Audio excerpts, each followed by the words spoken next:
Now, you know how in a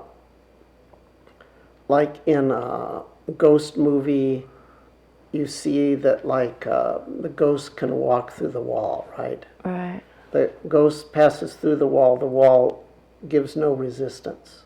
Right. Now imagine didn't have a ghost in a wall, but you had two ghosts, Right. and they were both doing their own thing, but they could pass through each other without disturbing each other. Right. When they occupied the same place at the same time. So you're going to have these two ghostly waves, one flavored fear, the other flavored sad, and they're sort of dancing, except unlike physical dancers, parts of them, even all of them, can occupy the same place. Right.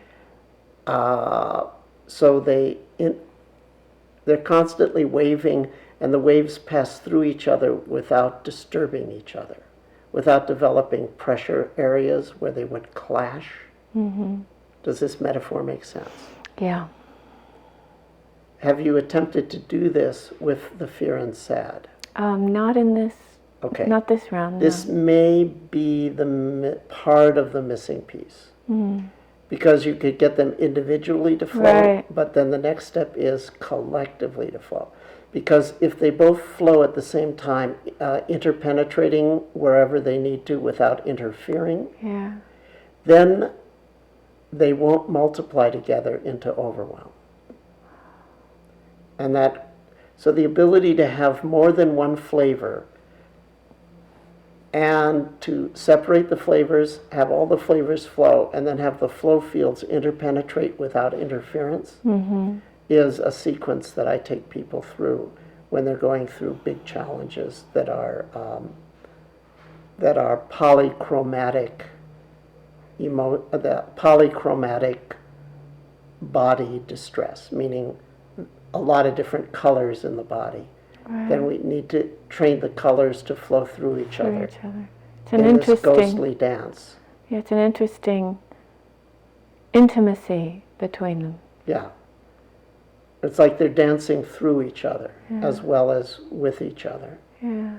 And to the extent that they're both flowing, you'll get an even more powerful flavor of purification and hopefully a significantly deeper sense of relief.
Okay, good. How's that coming? Good. Good. Good in what sense? When I can allow them both to share the same space and not, and I'm recognizing how I've been keeping them separate and keeping that line between them, and when I allow them to just kind of do that, the kind of joy I talked about before with the fear, it's a very intense version of that, and then it kind of seems to ignite this, kind of PT-like energy up the body, and it gets very hot. But it's so you're getting it's hot and rapturous with fear and sadness. Yes, I am. This is, most people would say, is rather counterintuitive, but you're facial expression proves it. Yeah. Okay, good. It's really interesting though, because as it does, I find myself wanting to comment on it, and I'll go off and talk, Yeah, and it's good and that then you it, detect and then that, because that would and be then a it whole loses riff. it a little bit. That's Yeah, right. and you have to come It's got to back. be done purely in the body. Yeah. Yeah, it's because the comments, and then, It does trigger some little, little Yeah, chocolates that's to go all about it. That's right. But your years of practice allowed you to spot Right. that and not sort of go down in that. Yeah. That, Well, plus trap. there's motivation to kind of stay with this. It's kind of, it's Right, it's intrinsically rewarding. Now, next step, see if you can have the fear and the sadness dancing with and through each other with your eyes open. And you may find defocusing the eyes initially helpful.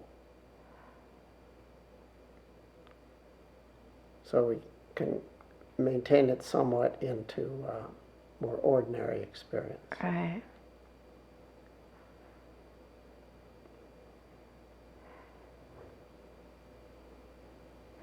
It's interesting when because I kind of go in and out here as I do it, and I'm going to talk while keeping my eyes open, but I'm getting to where I'm honing in on the one specific place in the body they both share in a powerful way. And if I can just kind of keep track of flow there, letting it be, whether it's the red or blue, it kind of helps me maintain it with my eyes open more. Good.